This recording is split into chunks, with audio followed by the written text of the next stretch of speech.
@datosmóvilesUY. Estamos a un clic de tus emociones. Renato, en este sentido, en un sistema como tú venís describiendo, también endogámico, que se observa a sí mismo, ombliguista, la permanente, la consecución de reformas, ¿de qué manera afecta a este sistema? Da la impresión de que es una reforma sobre otra que en realidad no trasunta en el objetivo central que tú estás planteando, que es el estudiante.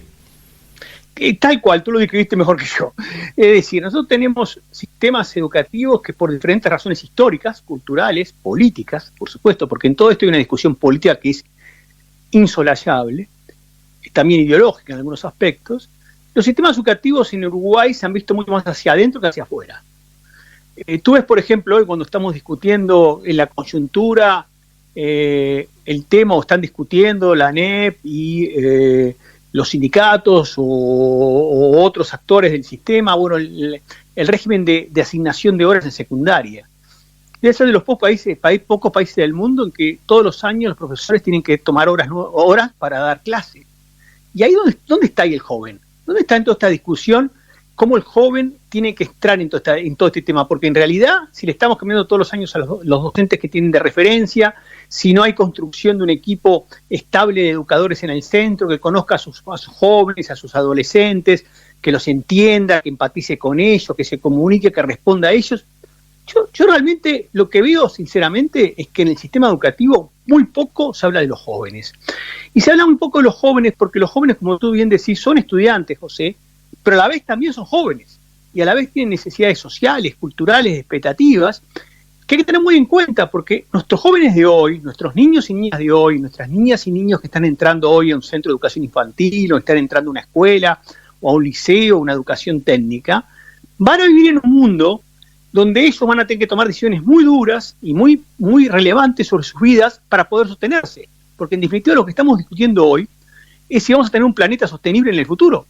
Entonces tenemos que formar a esos jóvenes, empoderarlos, darles las herramientas, el estímulo, el optimismo necesario para que ellos puedan protagonizar un mundo sostenible.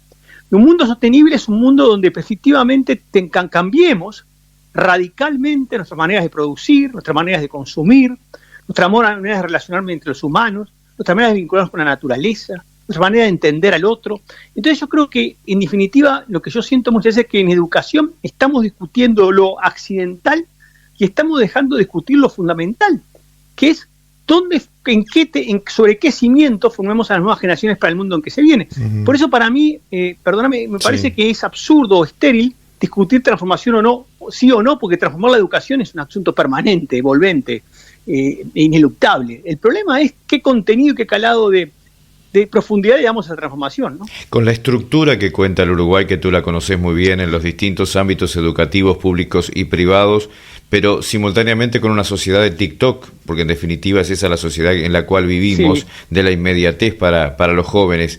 Ese choque es inevitable, ¿no? De esa estructura anquilosada con el joven que vive una realidad totalmente distinta y que, bueno, luego se enfrenta a un aula. ¿Cómo se logra por medio del docente, que muchas veces tampoco tiene las herramientas para llevar a cabo también muchas veces esa modificación? ¿Cómo se logra? Se logra, ante todo, generando una nueva forma de conversar entre alumnos y educadores y el sistema educativo. ¿Qué significa una nueva forma de conversar? Una nueva forma de colaborar, de entenderse, de empatizar, de abrir las propuestas educativas a más diversidad de experiencias, más estimulantes para los alumnos, que los alumnos no solamente puedan recibir conocimientos, que eso es un poco tradicional, diríamos, o recibir información, sino que también puedan producir conocimiento, puedan producir información, puedan trabajar en equipos, puedan trabajar conectando las piezas de conocimiento, puedan vincular los conocimientos de la ingeniería o de las matemáticas con las humanidades, con la ética, que puedan vincular la música con el deporte, que puedan conectar el conocimiento, porque el gran desafío que tiene el sistema educativo uruguayo es que nosotros formamos en un mundo de separaciones, en un mundo de fragmentos. Entonces fragmentamos al estudiante, educación primaria, educación secundaria, educación técnica. No obstante lo cual, la transformación educativa que se está emprendiendo ha hecho avances ahí porque habla de una educación más integrada, lo cual es muy positivo. Pero nuestra manera de funcionar del sistema educativo sigue siendo por fragmentos. Entonces, acá no hablamos de los jóvenes o de los adolescentes, acá hablamos de educación técnica, educación secundaria y de los actores detrás de esa educación, Y nos olvidamos que detrás de eso, lo más importante de todo, es que el alumno es el adolescente y sus futuros, como dice la UNESCO, porque la UNESCO dice muy bien que no hay un futuro único, hay el futuro que tú aspiras a construir.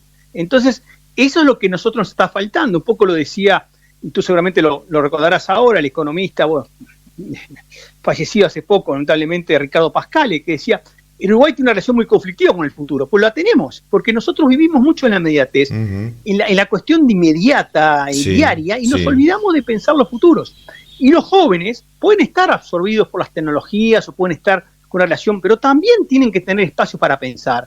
Si tú le das a los jóvenes espacio para pensar, van a ser seres más libres y más autónomos, y van a tener mayor capacidad y mayor entendimiento y mayor comprensión para usar las tecnologías digitales, la inteligencia artificial, sus diferentes instrumentos, en función de sus objetivos y propósitos. Pero esas cosas todavía en el sistema educativo estamos muy lejos en los conceptos, porque seguimos con un sistema educativo fragmentado, seguimos pensando que el sistema educativo es la NEP, y eso es un error garrafal, porque el sistema educativo es mucho más que la NEP, son la cantidad de actores de toda la sociedad civil, institucional, universidades, centros de formación distintos que trabajan en la educación. A eso iba justamente, Renato. ¿Qué está pasando con la comunidad, con el sentido amplio de comunidad educativa? Da la impresión de que es difícil que funcione.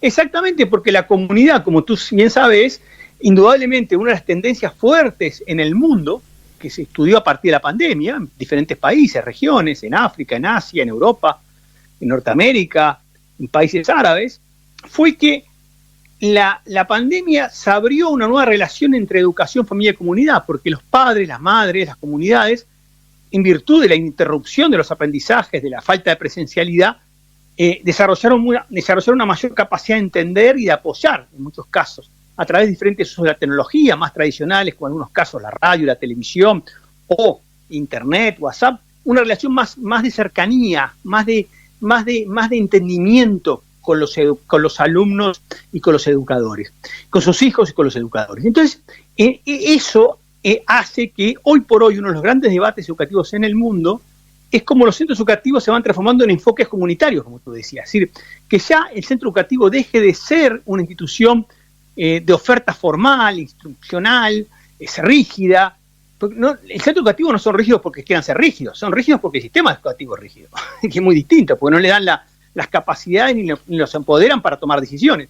Entonces, un sistema educativo que les da a los centros educativos capacidades para relacionarse más con la comunidad, con la localidad, que trabaja en este concepto muy fuerte que UNESCO promueve, que es la formación a lo largo y ancho de toda la vida, una educación que no sea solamente para los hijos o hijas, o menores, o adolescentes, o jóvenes, sino también para sus padres, madres, para que puedan ser parte de un proceso educativo, porque en definitiva, la buena educación en el mundo es una simbiosis, ¿no?, entre educación, familias, en un sentido plural, inclusivo, diverso de las familias hoy día, de las comunidades y de la educación. Pero si nosotros si tenemos recelos, tenemos desconfianza, a darle a los centros educativos capacidad para tomar decisiones, capacidad para relacionarse con el medio, capacidad de entenderse con el medio, vamos a de una forma estamos condenando a nuestros jóvenes a vivir en un mundo totalmente irreal, porque el mundo real, el mundo que van a vivir ellos es un mundo de conexiones, donde todo se conecta, la localidad, la familia, la comunidad, la educación, la industria, los servicios, la sociedad en su conjunto. Entonces, tenemos que cambiar la pisada fuertemente para que la educación sea esa palanca que fue históricamente en Uruguay de integración social, cultural, de cohesión, y algo muy importante, José, de democracia, porque en definitiva también vemos que todo este tema de los jóvenes que hoy día se trata tan accidentalmente, también genera problemas en el sentido, desafíos en cuanto al apego de los jóvenes a la democracia. Y la construcción ciudadana, también, ¿no?, que es fundamental. Exactamente, formación ciudadana democrática. Y en ese marco de construcción y aterrizando en la realidad actual, ¿crees que hay una generación también vinculada a lo tecnológico post-Ceibal, digamos, post lo que fue el ingreso del sistema Ceibal, que sin lugar a dudas fue un cambio radical y luego hubo otra serie de transformaciones? ¿Eso fue un paso significativo en la educación? Fue un paso fundamental. Yo creo que Ceibal es una construcción muy, muy valiosa, reconocida internacionalmente, de construcción de política pública bajo diferentes administraciones de gobierno. Fue una idea que surgió en la administración del expresidente Vázquez y después la desarrollaron diferentes gobiernos, el gobierno actual de la calle Pou, el gobierno también de José Mujica. Pero yo creo que eso muestra que el país ahí tuvo generosidad con las políticas públicas, que a veces nos falta. Pero a ver, Ceibal sí generó, como bien decís, José, una generación de niños y niñas que cuando uno va al exterior y lo explica en cualquier sociedad, inclusive las más desarrolladas, que Uruguay tiene ese modelo Ceibal, quedan impactados. El gran desafío es cómo ese modelo Ceibal se transforma en un vehículo pedagógico.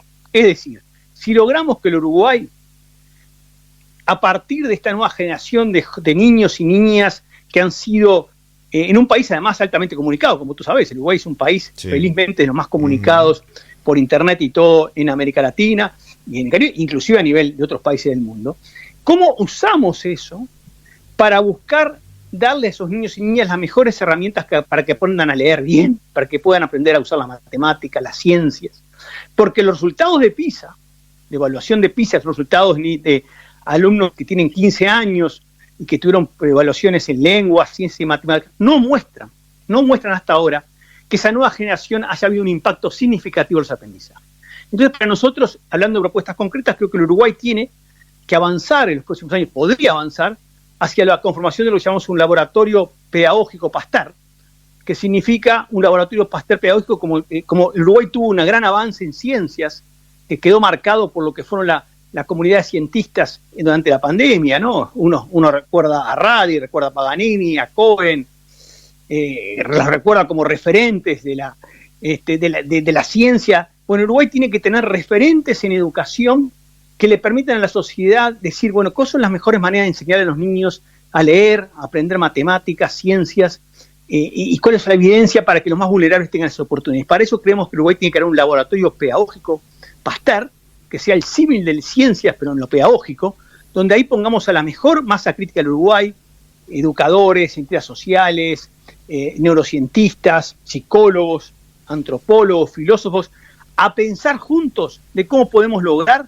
que esa base tecnológica que Uruguay tiene hoy día, que es formidable, se transforme en un activo educativo pedagógico que haga una diferencia en la calidad y equidad de los aprendizajes. Yo creo que ahí está el gran tema del país, porque si seguimos teniendo los datos que nos muestra PISA, de ese porcentaje tan alto de niños y de jóvenes que a los 15 años no logran matrizar lo necesario para comprender críticamente un texto, para aplicar las matemáticas a la vida real, estamos ante un problema severo, no solo en el alfabetismo, sino ante un problema severo en una sociedad integrada en el futuro, y te imaginas las posibilidades que esos jóvenes pueden tener cuando sean adultos. Entonces ahí hay que hacer un cambio radical, me parece, hay que pensar en nuevas herramientas, hay que poner a conectar el sistema de otra manera, hay que revolucionar el sistema educativo, y lograr que efectivamente el Uruguay dé en los próximos 10 años un salto fuerte en equidad y calidad en los aprendizajes. Para eso es necesario grandes acuerdos políticos, ¿no? Y pensando en esto también, como reflexión final, te pido, vinculado a un texto que recuerdo, creo que es de la década de los 90, que tú también escribiste en base a una investigación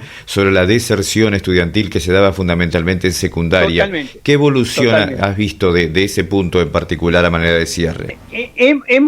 Sí, yo te diría que hoy ya no hablamos más de deserción, hablamos de expulsión. Un joven no deserta el sistema, capaz que en aquel momento, si en los 90 hablábamos de deserción, me acuerdo. Hoy hablamos más de expulsión. El joven es expulsado por un sistema educativo que no le da una oportunidad real de aprender, ¿no? Y de educarse. Pero más allá de esa distinción conceptual, indudablemente el país ha mejorado en algunos indicadores de retención, ha disminuido, pero seguimos teniendo una educación media en egreso muy baja. Es decir, Uruguay es de los países en América Latina con egreso de la educación media más bajos, en América Latina.